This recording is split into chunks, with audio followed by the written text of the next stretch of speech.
Hello, welcome to the Derby County Training Centre and welcome to Derby County Academy in Focus. The new season is well underway and there have been plenty of changes since we last focused on things here at Moor Farm. Plenty of changes on the playing front for the under-18s and under-21s in particular, and there's a new look to the academy coaching setup as well. It's now led by Academy manager Matt Hale, who was appointed back in June. He had spent nearly a decade on the South Coast at Southampton, most recently as their Academy director. He's been joined at Derby by former colleague Craig Fleming as the Rams' new head of Academy Technical Development. The final new face is lead under-18 coach Danny Maye. You'll hear from him later in the programme. And there are some new responsibilities for some of the returning coaching staff. Lewis Bourne has stepped into a new role with the under-18s. Adam Robinson will work with both the 18s and under-21 group. And Rich Astle is now head of player and coach development. Keith Briggs has made the step up to under-21 individual player development coach. Ross Atkins is continuing as head of academy goalkeeping, with Josh Barnes supporting him. And last but not least, there's Jake Buxton. The former Derby defender was in charge of the 18s last season, but is now lead coach for the under-21s. Well, Booker, I suppose we should say congratulations, speaking to you as under-21s lead coach. How are you enjoying what is a new role, I suppose? It's brilliant. So obviously I'm very, very grateful for the opportunity, the club, the new academy manager for giving me this opportunity to lead the phase. We've had a great pre-season in terms of recruitment. The staff within the recruitment has worked tirelessly hard to try and get some bodies in to help to make the 21s competitive. And apart from probably 30 minutes against Aston Villa as a group, all the games we've competed in, we've managed to take a point off of Liverpool. But yeah, as of yet, it's been very, very good and I enjoy every day. There have been big changes this summer, as big a change really at the academy as I can remember in a long time. Lots of new members of staff, different roles for people too, including yourself. How different is the feel in the building at the moment to how it was maybe this time last year? Well, it's important to remember how well Darren had done. I think to be at one club for 14 years and have the success he had, I think it's important we mention that. But ultimately, with changes within the department, becomes different ways of how you work day to day. So as coaching staff and as members of the PDP, you're looking at how the academy manager wants it to work, the staff he's brought in to help us as coaches, and we're just working through that process now with the understanding on what's required from us as coaches day to day. But the ethos and the attitude of what we want to the players will remain the same. There's not been too much change on that, just a small number of tweaks here and there. It was a really thorough process to put all the new appointments in place, yourself included. Yeah. How was it from your side being involved in it all? It was a great experience. To have to interview and the process that we went through to try and, for myself to try and get the 21's job, it was a thorough interview, and the club, I must admit, went through down the proper avenues and interviewed some top candidates to get the role. It was something I wanted to challenge myself with. We obviously knew that it was a challenging time for the 21s last season. It's going to be equally as difficult this season with the opposition we come up against week in, week out. But it was a challenge I wanted to experience. And I was obviously, like I said at the start of the interview, grateful that I interviewed well enough to get the opportunity to lead the PDP. I think it's a good appointment from the club in terms of me understanding and knowing what's in the building, not only at 21's level, but at under-18s and under-16s. I understand the staff on how they work. I've been around it a few years now, so to keep that continuity, to not have us, once you've changed the academy manager and then to change the 21s, there's enough disturbance in that to then start changing every role. So I think it's a good appointment, and hopefully we can settle things down and get back to day-to-day work. You mentioned recruitment on the player side a little bit already in the start that you've made. Tell us about the team, the players that you've got this season. Yeah, so we recruited quite early in terms of Charlie Lindsay and Tony Weston, the two boys who have come from Rangers. They've settled in lovely. Two top kids in terms of attitude, how they apply themselves day to day. So they've been great additions to the squad in terms of attitude and how they apply themselves, like we said. We took Lewis Ridd from Ipswich, who is a goalkeeper who is here to provide competition with Harry Evans. And yet again, attitude, work rate, how he's applied himself has been excellent. Ryan Bartley we'd already agreed with early on in the summer, off the back of a trial last season, a centre-back who's come out of Crystal Palace. We've recently took Alex Gibson-Hammond from Nottingham Forest and Henry Jeffcott from Arsenal on loan. And then obviously we had the 4 or 5 lads who stepped up from the 18s last year. When I interim for the job in the summer, for the 2 weeks, the 21s had one player in terms of Jack Bates, who was retained from last season.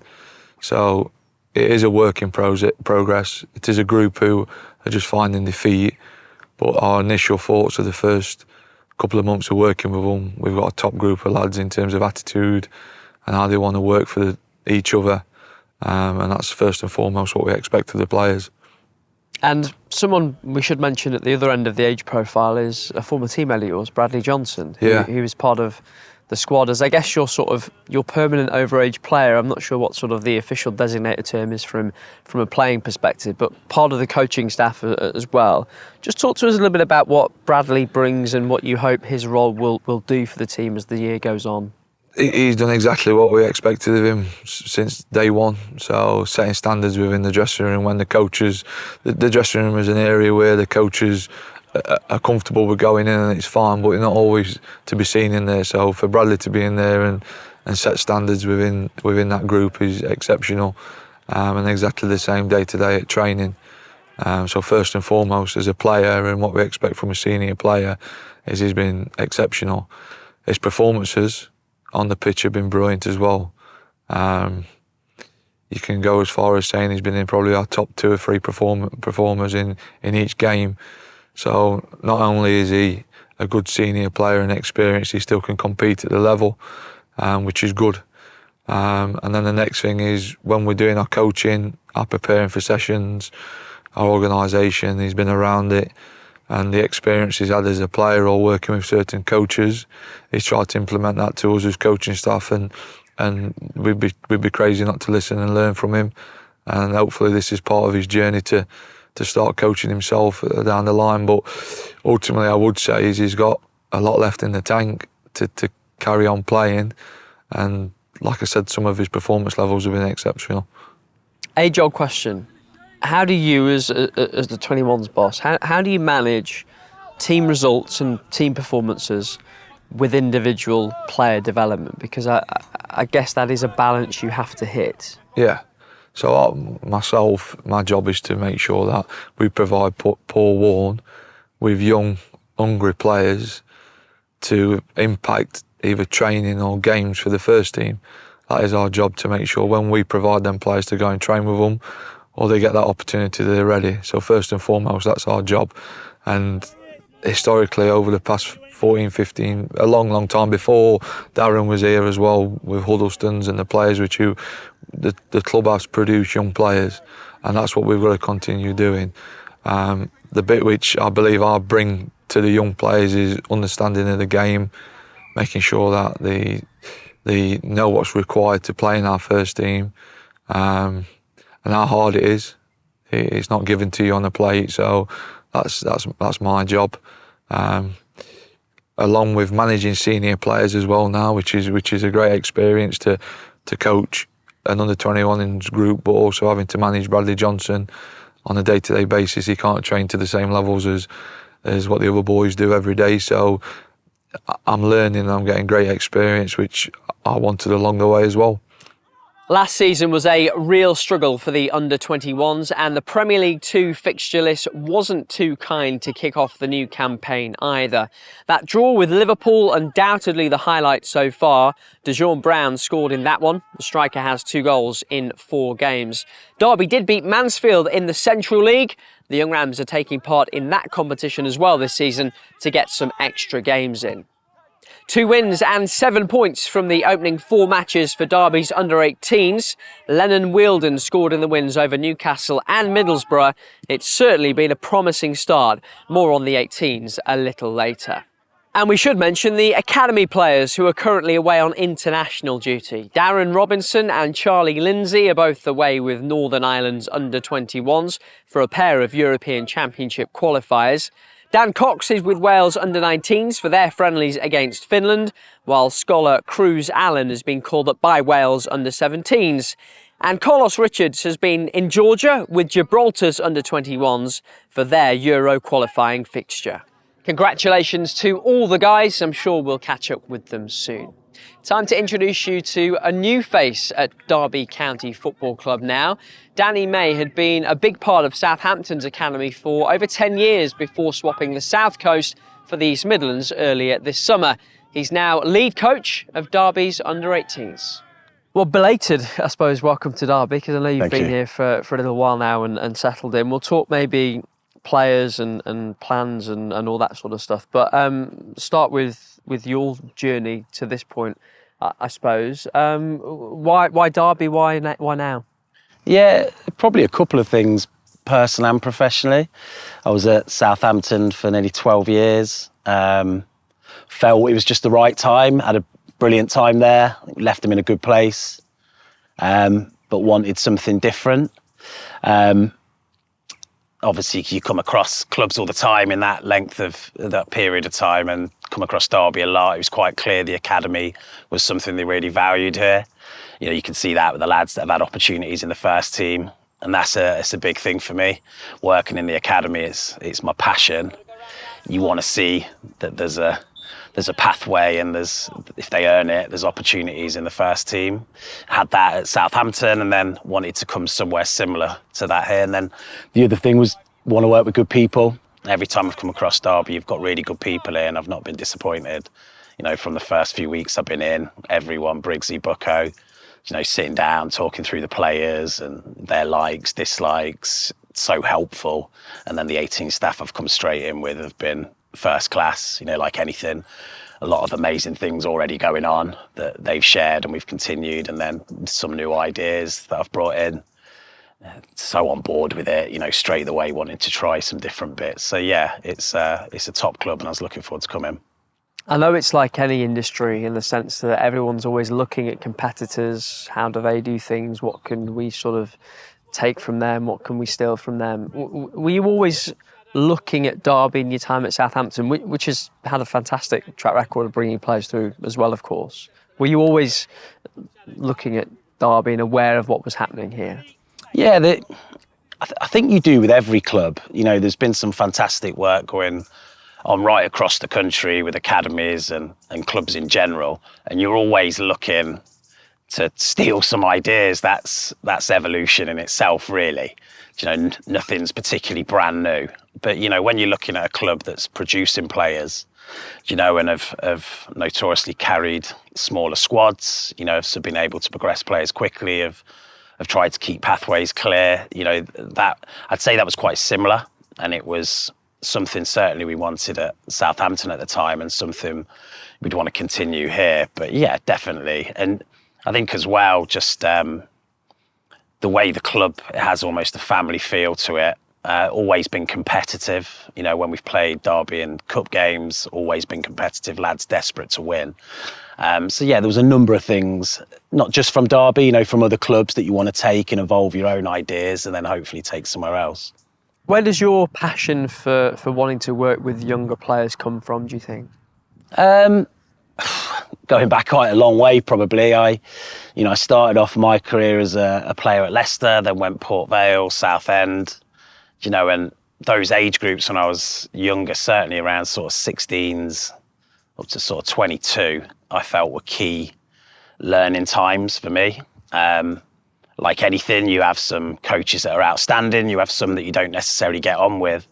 I've always been around football, since I was a babby, really, right up to now. So I've either worked in it as a professional, as a part-time coaching staff team member, as a full-time staff team member. So it's something I've always been around and loved. And I've just in particular loved these age groups. You've just got so much going on. Lads around their GCSEs, you've got the adolescent brain to throw into that. You've got lads at different periods of growth and maturation. There's just so much going on for them. And I feel it's, especially when they're coming into 18s, really it's your first job. So there's a real opportunity there where you get a lot of time with them. And I've just always loved being on the grass. I've been coaching now for 18 years, as you can probably tell by my lack of a hairline. And it's just, I've never wanted to get off the grass, and I've never felt like that. This is what I enjoy. And just coming in here, the boys, they love it so much. They're so desperate still to learn. So yeah, a number of things, but probably from when I was young right up to now. You talked there about a few of the issues that the guys you're working with have, GCSEs, that sort of thing, growing up just generally, I suppose. Does that mean there are particular challenges for the 18s age group? Yeah, definite. And they'll know this, then, as much as they want to be, they're not fully grown men yet. There's plenty of theories around, flying the nest. They're looking for their own independence at this time. They'll have their own ideas. So there's a lot of things going on. You still have lads in periods of growth, which takes a lot of energy in itself, so they can look like they're switching off. And I think that's important. It's always been my sort of coaching philosophy. As much as we've got to prepare them for the first team, they're not there yet. They're still kids, ultimately, so you have to adapt your coaching style off the back of that. You can't just mirror what a first team does, especially if you want to get the best out of them. And then you have to throw into that, around these age groups, even right down to the youth phase, there's lads at totally different stages of the development, even within one group. So you have to be adaptable, I think, in these age groups. But that's the fun. That's the enjoyable bit, really focusing on those individuals and adapting off different individuals and trying to improve each and every one. Coming in, what have you made of the talent level within the group? It's when I come in, the staff straight away, spoke about it being a strong group. I actually played against them last season in the Cup with Southampton, so I'd already knew a little bit about a few of them. And it's a good group. There's no doubt. Like any group and good players, you've always got a long way to go and a lot more you can do. But yeah, I've got to be honest, I've been impressed, especially really trying to continue and take on a real pressing style. It's not always easy. Sessions are difficult, but they've took onto it really quickly. First game, so I've took 3 games so far. First one against Newcastle, then Middlesbrough, Burton in the week. And all of them, you can really see they're catching on to things really quickly. And like kids you want at this age, they're curious, inquisitive, they're asking questions, they want to learn. So yeah, I've loved it so far, and it's a good crop of players. Do you set targets for the season, where you want to finish in the league, cups, that sort of thing, or not? No, not. I think clearly we want to win. It doesn't matter whether you're a player or a staff member. If you work in elite sport, you want to win and you do what you can to win all the time. That should be the players' focus. At times as staff members, we're going to make winning a bit harder because players will progress. You've got a good group of players, then some should be knocking on the door of the 21s, hopefully the first team, so you can make winning more difficult. I think for us, it's about individuals. Ultimately, of course, you want to do well in leagues, cups, no doubt, everyone does. But my job and 21's jobs and everyone at the club, especially in the academy side, wants to get players into the first team and wants to add value to the first team. That ultimately has to be the goal. Here's what's coming up for the young Rams. The 18s have home matches against Wolves and Manchester City before the end of the month. October kicks off away at Manchester United. A mix of Central League and Premier League 2 fixtures coming up for the 21s, including home matches against Lincoln and Brighton. They start October with a trip to Mansfield. That's all from this episode of Derby County Academy in Focus. We'll be back throughout the season to keep you right up to date with everything happening here at Moor Farm. So until then, goodbye.